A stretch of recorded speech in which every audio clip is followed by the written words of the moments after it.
السلام علیکم ورحمۃ اللہ تعالی وبرکاتہ۔ نحمده ونصلي ونسلم على رسوله الكريم، اما بعد فاعوذ باللہ من الشیطان الرجیم، بسم اللہ الرحمن الرحیم۔ ان اللہ وملائکتہ یصلون علی النبی یا ایہا الذین آمنوا صلوا علیہ وسلموا تسلیما۔ اللہم صل علی سیدنا ومولانا محمد معدن الجود والکرم وآلہ الکرام وابنہ الکریم وبارک وسلم صلاۃ وسلاما علیک یا رسول اللہ صلی اللہ تعالی علیہ وسلم۔ زکوٰۃ کا بیان جاری و ساری ہے۔ اس میں اموال زکوٰۃ کو بیان کیا گیا کہ یعنی کون سے مال ہے جن میں زکوٰۃ واجب ہوتی ہے۔ سونا چاندی، کرنسی، نوٹ، روپیہ، پیسہ، سکے، مال تجارت اور چرائی پر چرنے والا جانور۔ وہ جانور جو پورے سال کے اکثر حصے میں چرائی پر رہتے ہوں، ان جانوروں کے اندر بھی ان کی بھی مقدار ہوتی ہے جس میں زکوٰۃ واجب ہوتی ہے۔ پھر اس سے پہلے ایک چیز یہ بھی بیان کی گئی کہ یہ جو نصاب ہوتا ہے، جو زکوٰۃ کا نصاب ہوتا ہے، وہ حاجت اصلیہ سے زائد ہونا چاہیے، یعنی زندگی گزارنے کے لیے جن چیزوں کی ضرورت پڑتی ہے وہ چیزیں اس میں شمار میں نہیں آئیں گی۔ تو اسی پر ایک سوال پیدا ہوتا ہے کہ سونا چاندی کے بارے میں کہا کہ سونا چاندی نصاب کے برابر ہو تو ان میں زکوٰۃ واجب ہوتی ہے، تو بعض اوقات بلکہ اکثر و بیشتر سونے چاندی کے زیورات ہوتے ہیں جو عورتیں استعمال کرتی پہنتی ہیں۔ تو اگر وہ زیورات ایسے ہیں کہ روزانہ استعمال میں آتے ہیں، روزانہ وہ خاتون یا عورت جو ہے وہ پہنتی ہے، تو کیا ایسے زیور پر بھی زکوٰۃ واجب ہوگی؟ یعنی کیا یہ جو روزانہ پہنے جانے والے زیور یہ حاجت اصلیہ میں نہیں آئیں گے؟ تو اس کا جواب ہے کیا پہننے والے زیورات پر بھی زکوٰۃ ہے؟ تو جواب ہے کہ جی ہاں، پہننے کے زیورات پر بھی زکوٰۃ فرض ہوگی، وہ حاجت اصلیہ میں نہیں آئیں گے، کیونکہ حاجت اصلیہ کی جہاں تعریف کی گئی تھی، اس کا مطلب بتایا گیا تھا، وہاں یہ بھی فرمایا گیا تھا کہ ضروریات زندگی، حاجت اصلیہ کا مطلب یہ ہے کہ زندگی گزارنے کے لیے جن چیزوں کی ضرورت پڑتی ہے، اور اگر وہ چیزیں نہ ہوں تو زندگی دشوار ہو جائے۔ اب بتائیے، زیور نہ ہو تو کیا زندگی دشوار ہو جائے گی؟ نہیں، زیور نہ بھی پہنے تب بھی آدمی زندہ رہ سکتا ہے، کوئی فرق نہیں پڑے گا۔ بلکہ بہت سے ایسے لوگ ہوتے ہیں جن کے پاس زیور ہوتا ہی نہیں ہے، غریب لوگ ہیں جن کے پاس زیور ہے ہی نہیں، تو کیا ان کی زندگی دشوار ہو جاتی؟ نہیں، تو یہ حاجت اصلیہ میں نہیں آتا۔ مطلب یہ ہے کہ ان کی زکوٰۃ، جو زیورات، جو پہننے کے زیورات ہیں، جو پہنے جاتے ہیں، ان میں بھی زکوٰۃ ہے، اور عام طور پر وہی ہوتے ہیں، وہی زیورات ہی کی شکل میں ہوتے ہیں۔ کچا سونا لوگ بہت کم رکھتے ہیں، وہ اتنا زیادہ مقدار میں لوگوں کے پاس ہوتا نہیں ہے، تو اس پر بھی زکوٰۃ ہوگی۔ آگے فرماتے ہیں کہ مال تجارت پر زکوٰۃ ہے، تو مال تجارت سے کیا مراد ہے؟ تو مال تجارت اس مال کو کہتے ہیں جسے بیچنے کی نیت سے خریدا گیا ہے۔ بیچنے کی نیت سے خریدا ہے، خریدتے وقت ہی اس کو بیچنے کی نیت تھی۔ جیسے جو لوگ کاروبار کرتے ہیں، تجارت کرتے ہیں، تو وہ مال خریدتے ہیں جو بیچنے کی نیت سے، مطلب پہلے ہی سے ان کی وہ نیت ہوتی ہے کہ مال اسی لیے خرید رہا ہوں کہ میں اس کو بیچوں گا۔ اور اگر خریدنے یا میراث میں ملنے کے بعد تجارت کی نیت کی تو اب وہ مال تجارت نہیں کہلائے گا۔ یعنی جب خرید رہا تھا اس وقت تجارت کی نیت نہیں تھی، اس وقت اس کو بیچنے کی نیت نہیں تھی۔ یعنی مان لیجئے کوئی سامان اپنے لیے ہم نے خریدا، یہ میرے استعمال کے لیے میں خرید رہا ہوں، بعد میں ارادہ بنا کہ لاؤ اس کو بیچ ڈالتا ہوں، تو وہ اس وقت مال تجارت نہیں ہوگا، اس کے اندر زکوٰۃ واجب نہیں ہوگی۔ اسی طرح کوئی سامان، کوئی چیز اس کو میراث میں ملی، وراثت میں ملی، جیسے خدا نخواستہ کسی کے والد صاحب کا انتقال ہو گیا، وہ سامان چھوڑ کے گئے، تو جب ان کو وہ وراثت میں ملا، جب تقسیم ہو گیا وارثوں کے درمیان اور اس کے پاس اس کا حصہ آ گیا، اس وقت اس نے اس میں تجارت کی نیت نہیں کی تھی۔ بعد میں اگرچہ کر رہا ہے، بعد میں ارادہ بنتا ہے کہ اس کو لاؤ بیچ ڈالتا ہوں، اس کو ضرورت آ گئی، کوئی ضرورت پیش آ گئی، تو وہ مال تجارت نہیں کہلائے گا۔ مال تجارت کس کو کہیں گے؟ خریدتے وقت ہی جس میں تجارت کی نیت کی ہو، جس میں بیچنے کی نیت کی ہو، تو وہ کیا ہے؟ مال تجارت ہے۔ اصل مال تجارت پر زکوٰۃ ہوگی یا نفع پر؟ جو سوال پوچھا گیا تھا بعد میں سوالات کے سیشن کے اندر کہ مال تجارت جو آدمی خریدتا ہے، تو وہ جس میں اصل مال تجارت جتنے میں خریدا ہے اس پر زکوٰۃ واجب ہوگی، یا نفع ملا کر نفع کے اوپر بھی زکوٰۃ واجب ہوگی؟ تو اس کا جواب تو کل ہو گیا تھا، لیکن یہاں پر بھی سن لیں تاکہ ریکارڈنگ میں بھی وہ آ جائے۔ زکوٰۃ نہ صرف مال تجارت پر فرض ہوگی، نہ صرف نفع پر، بلکہ سال مکمل ہونے پر نفع کی موجودہ مقدار اور مال تجارت دونوں پر زکوٰۃ واجب ہے۔ کیا مطلب ہوا کہ نفع تو مال میں وہ روپے پیسوں میں شمار ہو گیا، تو نفع وہ الگ رہا اور مال زکوٰۃ الگ رہا۔ اب دونوں ملا کر ظاہر سی بات ہے وہ نصاب کے برابر پہنچ جا رہا ہے، یہ جو نفع ہے وہ اور مال تجارت دونوں ملا کر نصاب کے برابر ہو جا رہا ہے، یا دوسرا کوئی مال ہے اس کے علاوہ جیسے سونا چاندی بھی ہے، وہ ملا کر اور مال تجارت ملا کر نصاب بن جا رہا ہے، تو مال تجارت پر بھی زکوٰۃ ہوگی اور اس کا جو نفع حاصل ہوا ہے اس پر بھی زکوٰۃ ہوگی۔ مثال کے طور پر مال تجارت جب خریدا تھا تو وہ 2 لاکھ روپے کا تھا، اور 1 سال مکمل ہونے کے بعد اس میں 1 لاکھ روپے کا منافع ہوا، تو یہ 2 لاکھ روپے پر بھی زکوٰۃ ہوگی اور 1 لاکھ روپے جو منافع ہوا ہے اس پر بھی زکوٰۃ ہوگی۔ اور اس کے علاوہ جو دوسرے مال ہوں گے سونا چاندی روپیہ پیسہ، اس کے علاوہ یعنی یہ نفع کے علاوہ دوسرے پہلے سے رکھے ہوئے کیش بھی ہو سکتے ہیں، پیسے بھی ہو سکتے ہیں، تو ان پر بھی زکوٰۃ ہوگی اور سونا چاندی پر بھی ہوگی۔ اب ایک اہم سوال ہے کہ کیا ہر سال زکوٰۃ دینی ہوگی؟ یہ کہ 1 سال مطلب مالی کے نصاب ہوا اور 1 سال اس نے زکوٰۃ ادا کر دی سال مکمل ہونے پر، پھر دوسرا سال مکمل ہوا اور پھر وہ مالی کے نصاب ہے، تو کیا ہر سال زکوٰۃ دینی ہوگی؟ تو ظاہر سی بات ہے زکوٰۃ ہر سال واجب ہوتی ہے۔ مال تجارت جب تک خود یا دیگر اموال سے مل کر نصاب کو پہنچتا رہے گا، وجوب زکوٰۃ کی دیگر شرائط مکمل ہونے پر اس پر ہر سال زکوٰۃ واجب ہوتی رہے گی۔ یہ صرف مال تجارت کے بارے میں نہیں ہے، سارے اموال زکوٰۃ کے بارے میں، سونا چاندی اور دوسرے اگر مال بھی ہیں وہ نصاب کے برابر ہر سال اگر رہتے ہیں، ہر سال وہ آدمی مالی کے نصاب رہتا ہے، تو جب بھی اس کا سال مکمل ہوتا رہے گا اور جو زکوٰۃ کے دوسرے شرائط بھی ہیں، نصاب کا مالک ہونا اور نصاب کا دین سے فارغ ہونا، یعنی قرض سے فارغ ہونا، حاجت اصلیہ سے فارغ ہونا، اس کے قبضے میں ہونا، یہ سب شرائط جب پائے جاتے ہوں گے تو اس پر زکوٰۃ واجب ہوتی رہے گی، ہر سال واجب ہوتی رہے گی۔ جو دکان کرائے پر دی ہے اس پر زکوٰۃ ہے، یعنی دکان کی جو قیمت ہے کیا اس پر، جیسے مثال کے طور پر دکان 10 لاکھ روپے کی ہے، تو یہ 10 لاکھ روپے پر جو اس کی جو قیمت بن رہی ہے، جو اس کی مالیت ہے، کیا یہ 10 لاکھ روپے کی بھی زکوٰۃ دینی پڑے گی یا اس سے جو کرایہ آ رہا ہے اس پر زکوٰۃ دینی پڑے گی؟ تو جواب ہے کہ دکانوں میں زکوٰۃ نہیں ہے، جو دکان کی جو اصل قیمت ہے اس پر زکوٰۃ نہیں۔ اسی طرح مکان ہے اگر، اور مکان کسی نے کرائے پر دیا، گھر تھا، فلیٹ تھا، وہ کرائے پر دے دیا ہے، تو اس مکان کی قیمت پر زکوٰۃ نہیں ہے، اس سے جو کرایہ حاصل ہوگا وہ نصاب کے برابر ہو گیا یا دوسرے مال کے ساتھ مل کر نصاب کے برابر ہو گیا، تو اس پر زکوٰۃ دینی پڑے گی۔ کرائے پر وہی بات آ گئی کہ کرائے پر دیے گئے مکان پر زکوٰۃ ہوگی یا نہیں، تو جواب دیتے ہیں کہ وہ مکانات جو کرائے پر اٹھانے کے لیے ہو، یعنی کرائے پر دیے جاتے ہوں، اگرچہ 50 کروڑ کے ہوں، ان پر زکوٰۃ نہیں، کیونکہ سب سے پہلی شرط جو لگی تھی نصاب کے اندر مال کا نامی ہونا شرط ہے، تو وہ تین قسم کے مال بتائے تھے جو مال نامی ہوتے ہیں، سونا چاندی روپیہ پیسہ بھی اس میں آ گیا، اور سائمہ جانور اور مال تجارت۔ اب یہ جو مکان جو ہے جو کرائے پر دینے کے لیے، جو تجارت کی نیت اس کے اندر نہیں کی ہے، کرائے پر دیا ہوا ہے یا دکان کو کرائے پر دیا ہوا ہے، مکان اور دکان کو، تو یہ مال نامی نہیں ہے، یعنی ان 3 قسم کے مالوں میں یہ نہیں آتا ہے، تو ایسی صورت میں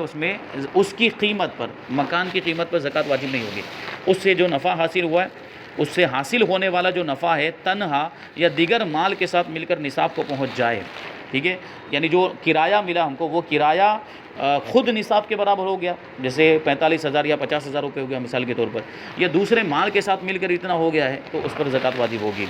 تو زکوٰۃ کی دیگر شرائط پائے جانے پر اس کی زکوٰۃ بھی دینی ہوگی۔ بہرحال تو یہ جو بات بتائی جا رہی ہے یہ زکوٰۃ کے نصاب کی بات بتائی جا رہی ہے، کیونکہ زکوٰۃ کے نصاب کے اندر مال کا نامی ہونا شرط اور ضروری ہے۔ اور میں نے پہلے بھی کہا تھا کہ صدقہ فطر اور قربانی کا نصاب دونوں کا ایک ہے، لیکن صدقہ فطر کا جو نصاب ہے اور زکوٰۃ کا جو نصاب ہے اس میں تھوڑا سا فرق ہے۔ زکوٰۃ کے نصاب میں مال کا نامی ہونا یہ شرط ہے، اور صدقہ فطر اور قربانی کے نصاب میں مال کا نامی ہونا شرط نہیں، یعنی حاجت اصلیہ سے زائد اگر کوئی مکان بھی ہے اس کے پاس، حاجت اصلیہ سے زائد مثال کے طور پر زمین ہے، کھیتی ہے، پلاٹ ہے، تو اس پر قربانی واجب ہوگی اور اس پر صدقہ فطر بھی واجب ہوگا، تو دونوں کے نصاب میں تھوڑا سا فرق ہے۔ نصاب کا مالک ہے مگر اس پر قرض بھی ہے، تو اس پر زکوٰۃ ہونے کے تعلق سے کیا تفصیل ہوگی، کیا اس پر زکوٰۃ واجب ہوگی یا نہیں؟ قرض بھی ہے تو جواب دیتے ہیں کہ نصاب کا مالک ہے مگر اس پر دین ہے کہ ادا کرنے کے بعد نصاب نہیں رہتا تو زکوٰۃ واجب نہیں ہوگی، ٹھیک ہے، یعنی قرض کو اگر ہم مائنس کر دیتے ہیں، جو جتنا اس کے اوپر قرض ہے وہ مائنس کر دیتے ہیں، اور مائنس کرنے کے بعد اب نصاب نہیں بچتا ہے تو زکوٰۃ واجب نہیں ہوگی، اور قرض کو مائنس کرنے کے بعد بھی اگر نصاب بچتا ہے تو اس پر زکوٰۃ واجب ہوگی۔ جیسے مثال کے طور پر کسی کے پاس 2 لاکھ روپے ہیں اور اس پر 1.5 لاکھ روپے کا قرضہ ہے، تو 2 لاکھ میں سے 1.5 لاکھ روپے کو مائنس کرے تو کتنے بچے؟ 50,000 روپے، اور 50,000 روپے نصاب ہے، یعنی 50,000 روپے کی زکوٰۃ اس کو دینی پڑے گی۔ اور اگر مان لیجئے کہ 2 لاکھ روپے اس پر قرضہ ہے اور 2 لاکھ روپے ہی ابھی اس کے پاس موجود ہیں، تو 2 لاکھ میں سے 2 لاکھ مائنس کر دیں تو کچھ بھی نہیں بچے گا، اس پر زکوٰۃ نہیں، یا نصاب کے برابر نہیں بچتا ہے۔ جیسے 2 لاکھ روپے اس کے پاس موجود ہے لیکن اس پر جو قرضہ ہے وہ 1,80,000 روپے کا ہے، تو 2 لاکھ میں سے 1,80,000 روپے مائنس کریں گے تو کتنے بچے؟ 20,000 روپے بچے، اور 20,000 روپے کا نصاب نہیں بنتا، یعنی صرف 20,000 روپے ہی ہے، اس کے ساتھ دوسرا کچھ مال اس کے پاس نہیں ہے، سونا چاندی وغیرہ کے جس کو ملا کر نصاب بن جائے، تو ایسی صورت میں اس پر زکوٰۃ واجب نہیں ہوگی۔ اب سوال ہے کہ دین، یعنی ہمارے اوپر جو ذمے میں جو رقم لازم ہوتی ہے اس کی زکوٰۃ کیسے ادا کریں گے؟ جو قرض ہوتا ہے جو ہمارے ذمے لازم ہوتا ہے اس کی زکوٰۃ کیسے ادا کریں گے؟ اس کو جواب دیتے ہیں۔ دین کی 3 قسمیں ہیں، جو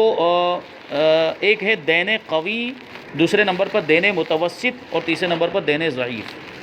ٹھیک ہے، ہماری جو رقم کسی دوسرے پر لازم ہے، سوال کس کے بارے میں ہو رہا ہے؟ دین، یعنی ہم نے کسی کو قرض دیا ہوا ہے، ہماری جو رقم ہے، رقم ہماری ہے، وہ کسی دوسرے پر لازم، جو ذمے پہ لازم ہونے کا مطلب کیا ہے؟ دوسرے کے ذمے پر لازم۔ ہمارے ذمے پر جو دین لازم ہے، جو قرض لازم ہے، وہ تو مائنس ہو جائے گا جو پہلے بتایا گیا، لیکن ہماری رقم کسی دوسرے کے ذمے پر لازم ہے۔ جیسے ہم نے مثال کے طور پر کسی کو 50,000 روپے دیے ہیں تو اس کی زکوٰۃ ادا کیسے کی جائے گی؟ یہ سوال اس کے بارے میں۔ تو یہاں پر جو دین کہہ رہے ہیں، دین کا لفظ، دین کے بارے میں پہلے بھی بتایا گیا، ہر وہ چیز جو ذمے میں لازم ہوتی ہے اس کو دین کہا جاتا ہے۔ قرض بھی ذمے میں لازم ہوتا ہے، کوئی چیز خریدی اس کی قیمت ادا کرنا باقی ہے تو وہ بھی ذمے میں لازم ہے، کرایہ اگر باقی ہے تو وہ بھی ذمے میں لازم، تو یہ سب دین اس میں آ گیا۔ لیکن دین کی 3 قسمیں بتا رہے ہیں۔ دین قوی، قوی کا مطلب مضبوط، دین قوی یعنی مضبوط دین، اور دین متوسط یعنی درمیانی دین، یعنی قوت اور کمزوری کے اعتبار سے، مضبوطی اور کمزوری کے اعتبار سے جو درمیانی ہو اس کو دین متوسط کہتے ہیں، اور دین ضعیف یعنی کمزور دین۔ اب اس کی مثالیں اور اس کی پوری تفصیل آگے بیان کریں گے تو بات سمجھ میں آ جائے گی۔ ان کی تعریفات اور حکم بیان کرتے ہیں۔ نمبر 1، دین قوی یعنی مضبوط جو دین ہوتا ہے، یہ دین قوی اسے کہتے ہیں جو ہم نے کسی کو قرض دیا ہو، یا تجارت کا مال ادھار بیچا ہو، یا کوئی زمین یا مکان تجارت کی غرض سے خرید کر کرائے پر دیا اور کرایہ کسی کے ذمے ہو۔ بات سمجھ میں آئی؟ یعنی ایک تو یہ سب سے نارمل چیز ہے کہ ہم نے کسی کو قرض پر دے دیے، جیسے 1 لاکھ روپے کسی کو قرض دے دیا تو یہ بھی دین قوی میں آتا ہے، اس کے پاس سے اب ہمیں لینے ہیں واپس 1 لاکھ روپے، تو یہ دین قوی۔ اسی طرح تجارت کا مال ہم نے کسی کو ادھار بیچا، میں نے جو مثال کے طور پر یہ موبائل ہے، میں نے کسی کو بیچا اور ادھار کہ یہ پیسے بعد میں ادا کریں گے، اس کے جو بھی، جیسے 10,000 روپے موبائل کی قیمت ہے تو 10,000 روپے فوراً نہیں دے رہے ہیں وہ سامنے والے، وہ مجھے کب دیں گے؟ مثال کے طور پر 1 مہینے کے بعد دیں گے، تو یہ ہوا ادھار۔ تو یہ جو 10,000 روپے مجھے ان کے پاس سے لینے جو باقی ہیں، جو ان کے ذمے میں لازم ہو گئے، وہ دین قوی کہلائیں گے۔ اسی طریقے سے کوئی زمین یا مکان تجارت کی غرض سے خرید کر کرائے پر دے دیا، تو اب کرایہ جو سامنے والے کے ذمے لازم ہوگا، جیسے وہ مکان میں رہ رہا ہے، میرے مکان کے اندر اگر وہ رہ رہا ہے تو مہینے مہینے اس کو کرایہ دینا پڑے گا، تو وہ کرایہ جو اس کے ذمے میں باقی ہو جاتا ہے، وہ کرایہ جو مجھے ادا کرے گا وہ بھی دین قوی ہے، اس کو بھی شمار کریں گے۔ تو دین قوی کا حکم یہ ہے کہ اس کی زکوٰۃ ہر سال فرض ہوتی رہے گی، لیکن ادا کرنا اس وقت واجب ہوگا جب مقدار نصاب کا کم سے کم 5واں حصہ وصول ہو جائے، تو اس 5ویں حصے کی زکوٰۃ دینا ہوگی۔ کیا مطلب ہوا کہ زکوٰۃ تو فرض ہو رہی ہے اس میں، جیسے مثال کے طور پر میں نے کسی کو 1 لاکھ روپے دیے ہیں اور میرے پاس دوسرے 1 لاکھ روپے بھی ہیں،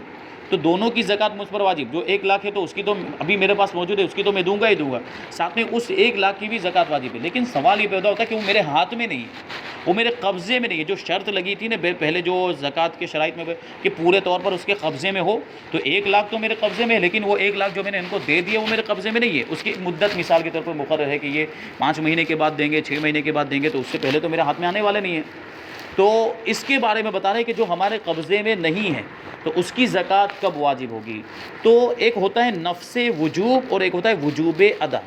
یعنی ایک ہوتا ہے زکوٰۃ کا واجب ہو جانا، زکوٰۃ واجب ہو گئی، لیکن ادائیگی کا واجب ہونا یہ ایک الگ چیز ہے۔ ادا کرنا کب واجب ہوتا ہے؟ تو وہ جو میں نے ان کو 1 لاکھ روپے دیے ہیں وہ میرے ہی ہیں،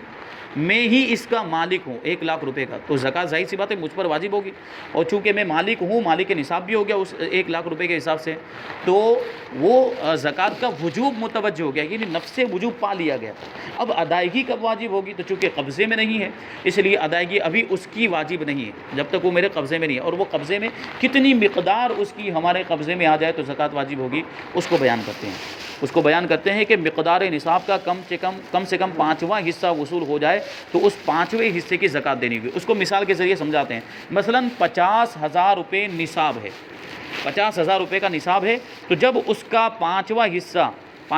10,000 روپے بنتا ہے، 10,000 روپے وصول ہو جائیں تو اس کا 40واں حصہ یعنی 250 روپے بطور زکوٰۃ دینا واجب ہوگا۔ ٹھیک ہے، یہ ہو گیا، یعنی میں نے ان کو 1,00,000 روپے دیے ہیں تو اس کا 5واں حصہ میرے پاس آ جائے، 1,00,000 روپے کا 5واں حصہ میرے پاس آ جائے تو وہ 5واں حصہ کتنا ہوگا؟ 20,000 روپے بنے گا۔ وہ 20,000 روپے میرے پاس آ جائے تو پھر 20,000 کی زکوٰۃ مجھے دینی پڑے گی، یعنی 20,000 روپے کی ہی ابھی دینی ہے۔ جو باقی کے جو بچے ہوئے 80,000 اس کی ابھی بھی پھر واجب نہیں، وہ پورے وصول ہوں گے جب اس کی واجب ہوگی، یعنی ہر سال کی واجب ہوگی۔ جیسے کسی کو ہم نے قرض دے دیا اور 5 سال کی مدت لگی ہوئی ہے کہ 5 سال کے بعد یہ قرض واپس کریں گے، تو ہر سال کی زکوٰۃ پھر ادا کرنی پڑے گی۔ جب پورا قرض وصول ہو جائے گا تو ہر سال کا حساب لگانے کے بعد ہر سال کی زکوٰۃ الگ الگ ادا کرنی پڑے گی۔ اب یہ 1,00,000 روپے ہیں جیسے مثال کے طور پر، تو پہلا سال ان کا مکمل ہوا تو 1,00,000 روپے کی زکوٰۃ نکالی۔ 1,00,000 روپے کی جو زکوٰۃ بنتی ہے 2,500 روپے، کتنی بنتی ہے؟ 1,00,000 روپے کی زکوٰۃ 2,500 روپے بنتی ہے، تو یہ ہم نے پہلے سال کی زکوٰۃ نکال دی، لیکن ابھی 4 سال کی اور زکوٰۃ باقی ہے، تو دوسرے سال کی زکوٰۃ جب نکالنی ہوگی، یعنی 5 سال مکمل ہو گئے اور اب 5 سال کی ہم ایک ساتھ میں زکوٰۃ نکال رہے ہیں، تو اس کا حساب لگانا تھوڑا دشوار ہو جاتا ہے۔ پہلے سال کی زکوٰۃ نکالی تو 1,00,000 کے حساب سے ہم نے زکوٰۃ ادا کر دی، لیکن دوسرے سال میں جب دوسرے سال کی زکوٰۃ ہم نکال رہے ہوں گے تو پہلے یہ 2,500 کو مائنس کرنا پڑے گا، کیونکہ یہ 2,500 تو ہم زکوٰۃ کے طور پر ادا کر چکے ہیں، وہ زکوٰۃ کے ہو گئے۔ اب 2,500 کو مائنس کرنے کے بعد جتنے بچے ہیں ان کے اندر سے 40واں حصہ نکالنا ہے، یعنی ان کا 2.5% نکالنا ہے، تو یہ ہو گیا۔ اب جب تیسرا سال آئے گا تو پہلے سال کے 2,500 بھی مائنس ہو چکے اور دوسرے سال کے اندر جو ہم نے زکوٰۃ کے طور پر ادا کیے وہ بھی مائنس کرنے پڑیں گے، پھر جو بچیں گے ان کا 40واں حصہ دینا پڑے گا۔ اسی طرح چوتھے سال میں بھی کرنا پڑے گا اور اسی طرح 5ویں سال میں بھی۔ تو یہ حساب و کتاب تھوڑا مسئلہ گڑبڑ ہوئی ہو سکتا ہے اور یہ دشوار بھی ہے، تو اس وجہ سے فرماتے ہیں کہ آسانی اسی میں ہے کہ ہر سال اس کی زکوٰۃ بھی ادا کرتا رہے، یعنی جو 1,00,000 روپے قرض کے طور پر کسی کو دیے ہیں وہ اور اپنے پاس جو کچھ بچا ہے سب کی ملا کر ایک ساتھ میں زکوٰۃ دے دے تو زکوٰۃ ادا ہو جائے گی، ٹھیک ہے، اور بار بار اس کو حساب کرنے کی ضرورت نہیں پڑے گی اور اس میں آسانی بھی ہے۔ بہتر یہی ہے کہ ہر سال اس کی بھی زکوٰۃ ادا کرتا رہے، جو کسی کے اوپر ہمارا قرض آتا ہے، کسی کے ذمہ ہماری طرف سے کچھ رقم ہوتی ہے۔ یہ دین قوی کے بارے میں بتا دیا۔ اب دین متوسط یعنی درمیانی دین اسے کہتے ہیں جو غیر تجارتی مال کا عوض ہو یا بدل ہو، یعنی تجارت کا مال نہیں ہے، اس کے علاوہ دوسرا کوئی مال ہے، جیسے گھر کی کرسی یا چارپائی یا دیگر سامان بیچا، کیونکہ گھر میں جو سامان استعمال کے لیے رکھا ہوتا ہے وہ تجارت کا مال تو ہوتا نہیں،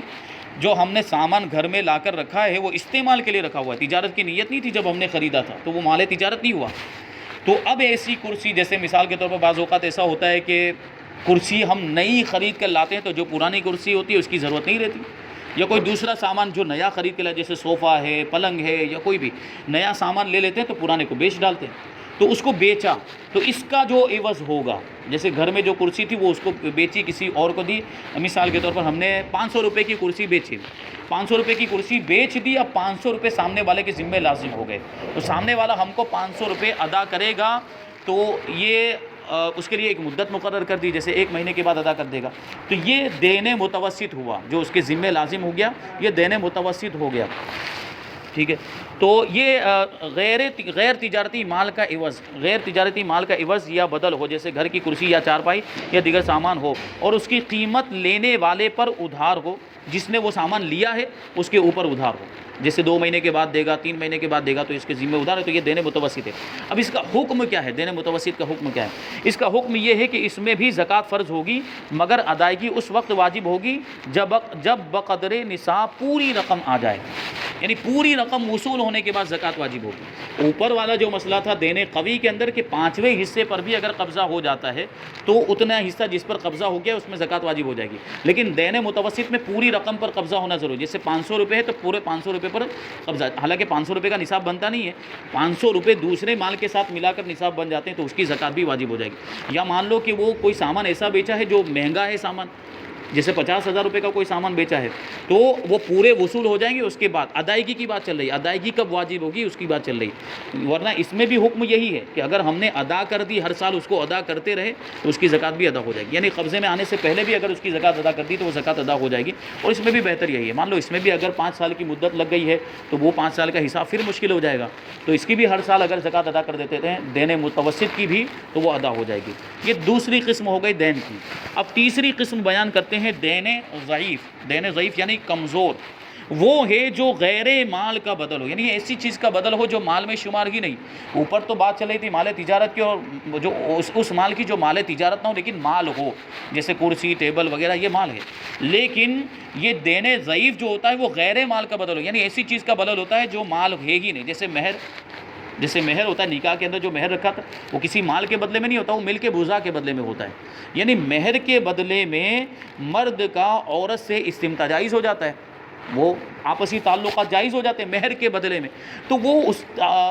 مل کے متعہ اور مل کے بزعہ کے بدلے میں ہوتا ہے وہ مہر، وہ کوئی سامان اور کوئی مال کے بدلے میں نہیں ہوتا ہے، تو مہر ایسی چیز ہے جو غیر مال کا بدل ہے، ٹھیک ہے۔ اور مکان یا دکان کا کرایہ کہ نفع کا بدلہ ہے، مال کا بدلہ نہیں، ٹھیک ہے۔ مکان ہم نے کسی کو کرائے پر دیا ہے یا دکان ہم نے کسی کو کرائے پر دی ہے تو سامنے والا ہماری دکان کا مالک نہیں ہو جاتا، وہ ہمارے مکان کا مالک نہیں، اس کے مالک تو ہم ہی ہیں، وہ صرف اس کو اس بات کا اختیار مل جاتا ہے کہ وہ ہماری چیز کو استعمال کر سکے، ہمارے مکان کو استعمال کر سکے، ہماری دکان کو جو ہم نے اس کو کرائے پر دیا، یعنی اس سے نفع اٹھانے کا مالک ہو جاتا ہے۔ تو اب وہ جو کرایہ جو ہم کو دیتا ہے وہ اسی نفع کے بدلے میں دیتا ہے، جو اس نے ہماری چیز سے نفع اٹھایا، ہماری چیز کو جو استعمال کیا، وہ کرایہ اسی کے بدلے میں دیتا ہے، وہ مال کے بدلے میں نہیں ہوتا، وہ ہماری دکان کے بدلے میں نہیں ہوتا یا ہمارے سامان کے بدلے میں نہیں ہوتا ہے، تو یہ غیر مال کا بدل ہوتا ہے۔ اور اس کا حکم یہ ہے کہ اس میں گزشتہ سالوں کی زکوٰۃ فرض نہیں ہے۔ مان لیجئے کہ یہ باقی ہے، کئی سالوں کا یہ کرایہ باقی ہے، تو جتنے سالوں کا باقی ہے اس کی زکوٰۃ نہیں ہے۔ جب قبضے میں آئے گا اور شرائط زکوٰۃ پائے جائیں گے تو سال گزرنے پر زکوٰۃ فرض ہوگی، یعنی یہ کرایہ جو پورا کرایہ ہے ہمیں وصول ہوا، مان لیجئے 2 سال کا کرایہ باقی تھا اور وہ کرایہ اب وصول ہوا، 2 سال کے بعد وصول ہوا، تو پیچھے کی 2 سال کی زکوٰۃ واجب نہیں ہے۔ اب کرایہ وصول ہونے کے بعد ہمارے پاس مثال کے طور پر 20,000 روپے آ گئے، تو اب دیکھا جائے گا کہ وہ ہم پہلے سے مالی کے نصاب ہے کہ نہیں، اگر ہم پہلے سے مالی کے نصاب ہیں تو وہ دوسرے مال کے ساتھ وہ خود بخود لاحق ہو جائے گا جو پہلے سے نصاب کا مال چل رہا ہے وہ، اور اگر دوسرا پہلے سے ہمارے پاس نصاب کے برابر مال نہیں تھا تو اب اس پر یہاں سے سال گزرنا ضروری ہوگا، یعنی ابھی ہمارے پاس وہ مال آیا ہے نصاب کے برابر آیا، 20,000 تو نصاب سے کم ہے، مان لیجئے 50,000 آیا یا اس سے زیادہ آیا ہے، اور اس سے پہلے ہم مالک نصاب نہیں تھے تو ہم یہاں سے مالک نصاب بنتے ہیں، اب یہاں سے اس کے لیے نیا سال گزارنا ضروری ہوگا اور سال مکمل ہونے پر اس کی زکوٰۃ دینی پڑے گی۔ تو یہ زکوٰۃ کا بیان مکمل ہوا، اب آگے جو ہے کہ زکوٰۃ کے مصارف کا بیان کرتے ہیں۔ زکوٰۃ کے مصارف کا مطلب ہوتا ہے کہ کن لوگوں کو زکوٰۃ دے سکتے ہیں، اس کو یہاں سے بیان کریں گے۔ اللہ تبارک و تعالیٰ کی بارگاہ میں دعا ہے کہ جو کچھ بھی بیان ہوا اس پر ہم سب کو عمل کرنے کی توفیق عطا فرمائے۔ وما علینا الا البلاغ۔ السلام علیکم۔